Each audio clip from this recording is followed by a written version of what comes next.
strategi riset poros maritim, pengembangan poros maritim dunia, sebuah pemikiran dari LIPI. Ibu dan Bapak para hadirin sekalian, ketika Presiden Jokowi tahun lalu itu baru dilantik, beliau mengatakan sudah terlalu lama kita mengunjungi laut. Artinya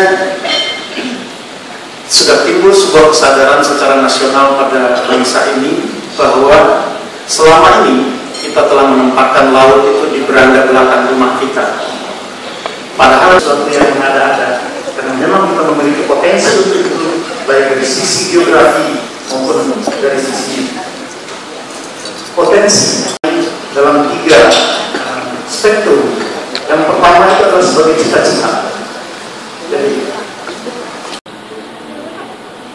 Ibu dan Bapak sekalian, konsep poros maritim dunia kalau kita baca di dalam berbagai informasi itu akan bisa kemudian sedikit demi sedikit dihilangkan.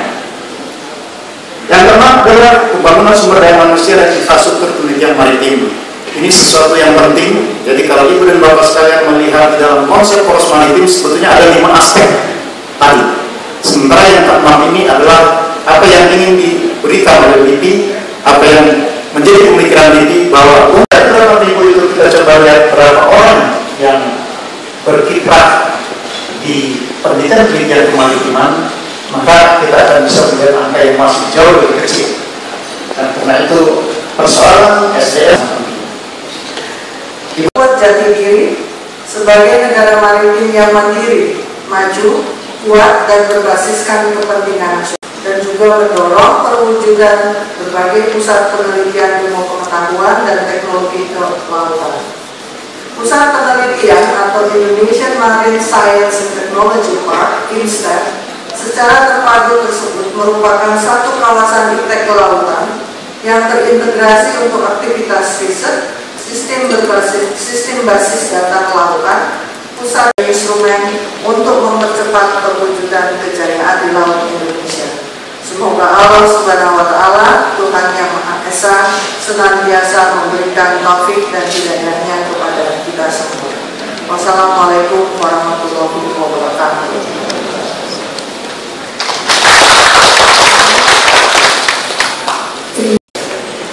Hari ini bersama-sama telah kita saksikan Policy Brief Strategi Riset Pengembangan Poros Maritim Dunia diserahkan oleh Kepala Lembaga Ilmu Pengetahuan Indonesia secara simbolik kepada Kementerian Riset Teknologi dan Perguruan Tinggi, juga Kementerian Kelautan dan Perikanan, serta Bapak Profesor Dr. Endel Salim.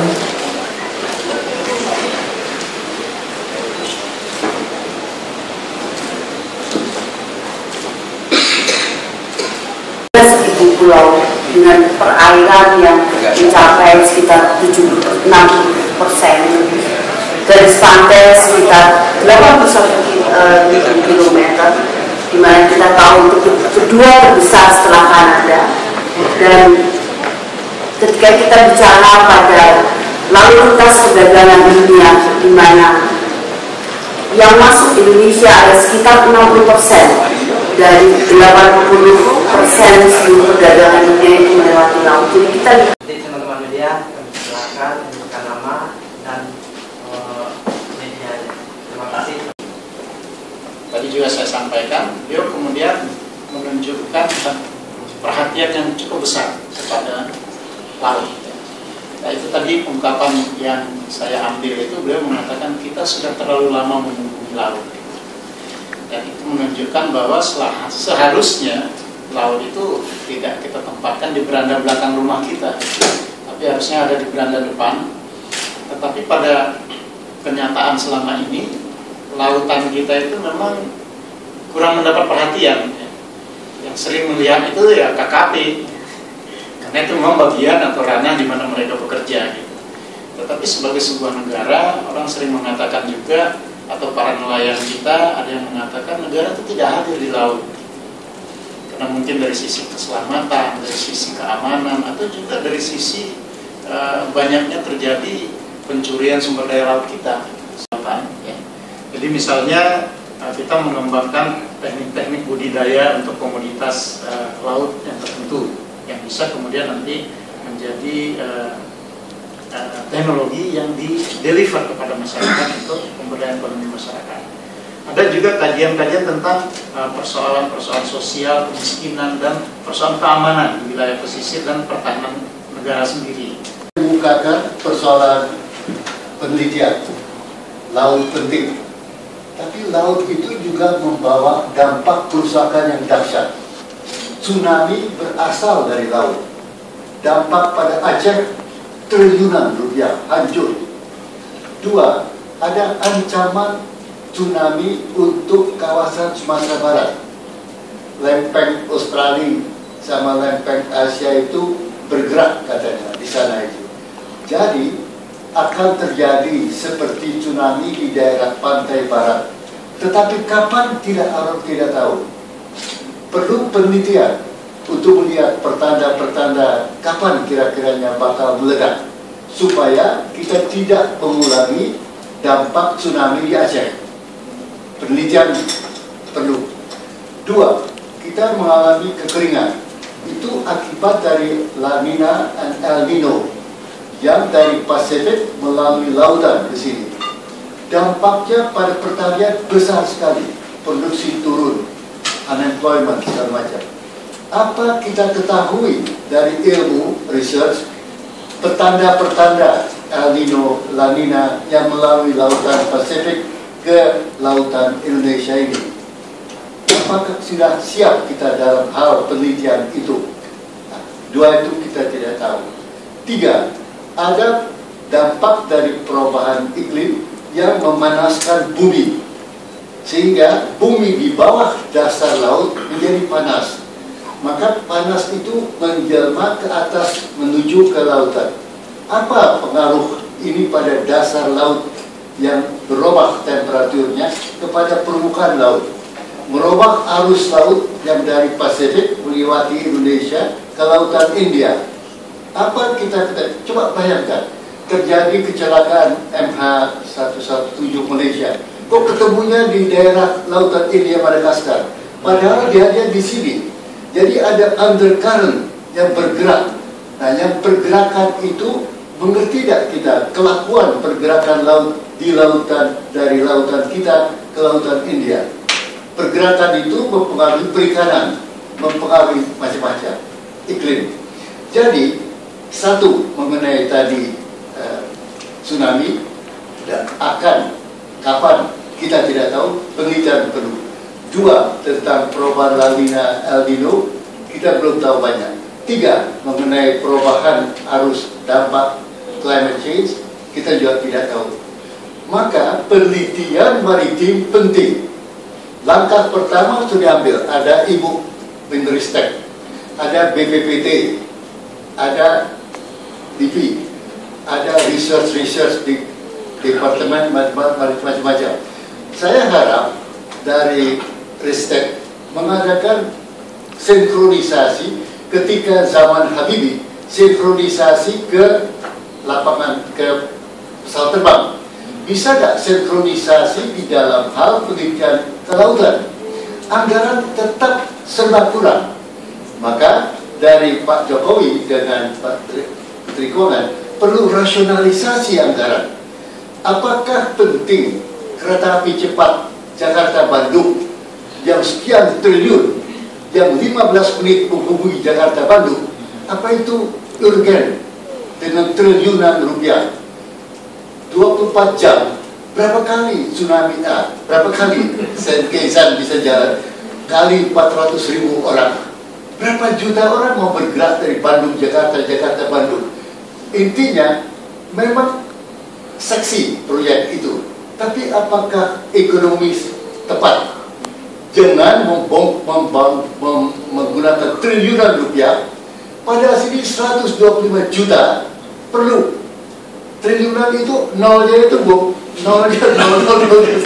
Jadi uang itu ada kalau ada rasionalisasi anggaran menurut prioritas. Nah, Menteri Ristek berkewajiban mengangkat prioritas penelitian kelautan ini agar bisa bersaing dengan prioritas kereta api cepat itu. Mana yang penting? 15 menit ke Bandung atau penelitian mengenai tsunami, penelitian mengenai arus laut, penelitian mengenai El Nino, La Nina. Maka satu daratan yang selalu dikelilingi oleh air pada pasang surut rendah, jadi selalu dikelilingi air posisi. Jadi ini sama, awalnya memang beragam sekali titiknya, tapi sekarang secara nasional dengan Timnas yang menangani itu, maka itu adalah wujudnya pulau selalu dikelilingi oleh air pada pasang surut rendah. Jadi ini kondisinya selalu dikelilingi oleh air. Jadi intinya sama. Kemudian tentang data yang berbeda. Data yang berbeda itu adalah proses pendataan. Karena proses pendataan sebelumnya dan sampai sekarang juga masih kita laksanakan, itu juga dilakukan oleh institusi oleh terus sudah 17.504. Berapa? 17.504. 17.504. Dari kondisi ini adalah data yang waktu itu sudah merupakan upaya yang besar-besaran untuk mengidentifikasi mendata pulau.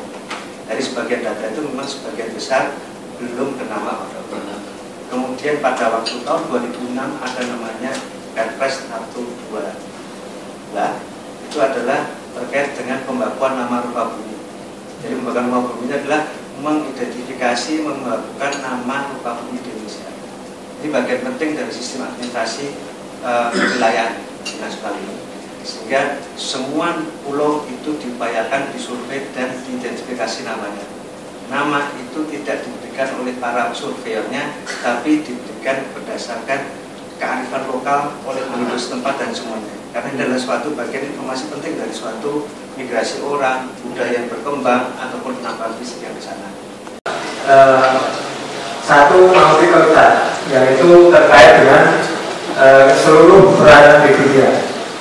Jadi seandainya apapun yang Bapak lakukan itu masih berbasis untuk dipetakan di darat, sehingga dalam hal ini konservasi atau kementerian lembaga untuk diketahui bahwa seluruh kabupaten kota yang kawasan konservasi. Namun demikian pada sekarang ini kekuatan hukum dalam hal ini bisa dikoordinasikan. Kemudian yang kedua, bukan tidak membangun Pak, tapi merawat, ya, maintain diplomasi maritim. Jadi kita untuk menciptakan diplomasi maritim yang kuat itu tidak harus melemahkan dulu, tapi yang ada sekarang itu tidak lemah, tapi kita pertahankan untuk tetap kuat. Demikian. Kemudian banyak hal yang menarik, cuman terlalu cepat dari slide, sehingga banyak gambar-gambar visual yang saya kurang terjelaskan. Nah, ini saya cuma sedikit aja untuk Pak. Kira-kira fokus utama yang oceanografi itu mana di dalam konteks kontribusinya ke, kalau boleh nama diskusi tadi pun saya yang ini masih jago kadang. Jadi penelitian sendiri, dimakan sendiri, dibaca sendiri, namun saya berdasarkan masyarakat dan otomatis R&D-nya itu nanti akan terdorong sendiri kalau hasil-hasil produk penelitian itu betul-betul bukan hanya disosialisasi. Masih, Assalamualaikum warahmatullahi wabarakatuh. Perkenalkan nama saya Omar Arif. Ya Pak, tentang Indonesia Pak. Boleh tuh Pak, ya kalau kita baru pernah kita pasang ya jelas.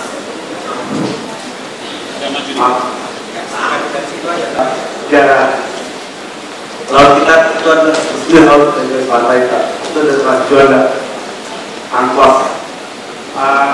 Anda lihat Pak, kita sekarang ini Pak, 2015 Pak, dari 2010 Pak, oleh sekarang. Juga ada satu kritik untuk itu saya berikan kepada Pak Dirham. Mana penelitian mengenai mining exploration ya?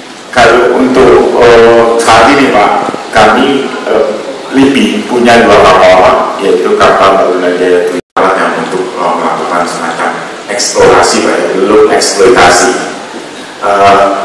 Saat ini memang lebih banyak kalau untuk geologinya fokus untuk mitigasi bencana Pak. Ya, itu yang sering kami lakukan.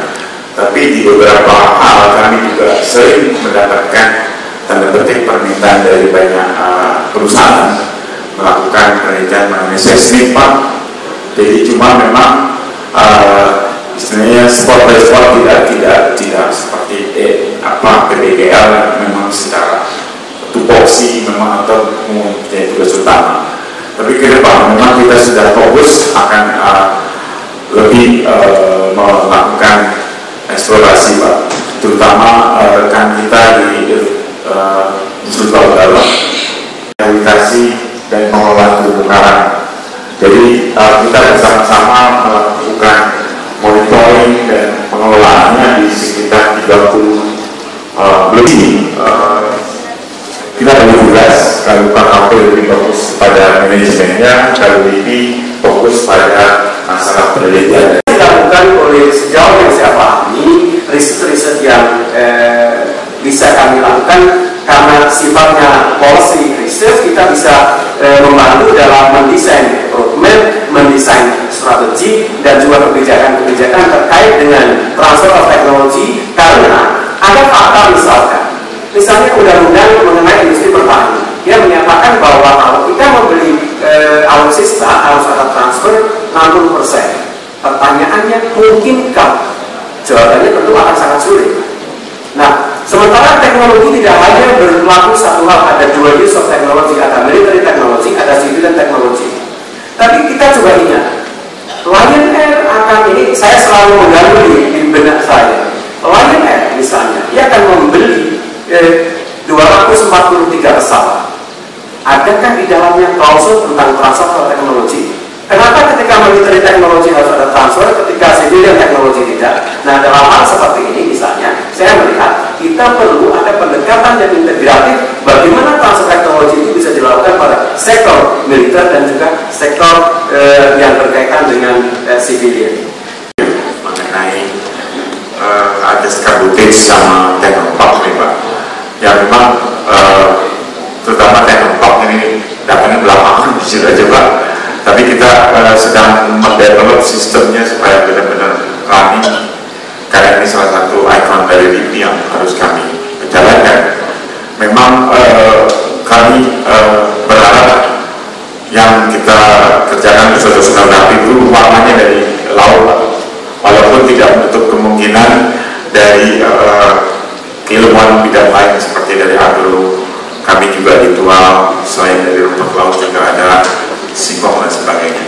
Per hari raya, dan kita pemerintah memberi hari raya cuma 20 hari raya, artinya tanah kita air, tapi tidak Bapak Ibu sekalian, kita link dengan industri. Makanya kalau kata kita apapun dengan lembaga-lembaga riset yang lain, Kementerian Kelautan Perikanan, kita bersama-sama, industri minyak, industri tambang, Freeport, Newmont, Total, itu yang pakai kapal kita, BNPT. Tapi kapal kita saya kira kalau dibandingkan yang ada di Indonesia, atau dulu sih di Asia Tenggara, kapal kita itu yang tercanggih. Bahkan kapal kita itu sebagai reference untuk Australia membeli kapal barunya. Kami ketemu John Gunn, CEO dari Games, mungkin nggak pernah ya, atau mungkin 5-10 tahun apa yang saudara-saudara kita hasilkan. Tapi mungkin kalau riset-risetnya eksplorasi itu tidak di sumber daya non hayati yang ada di laut dalam kita, ada yang tahu. Tapi kita sebutkan potensinya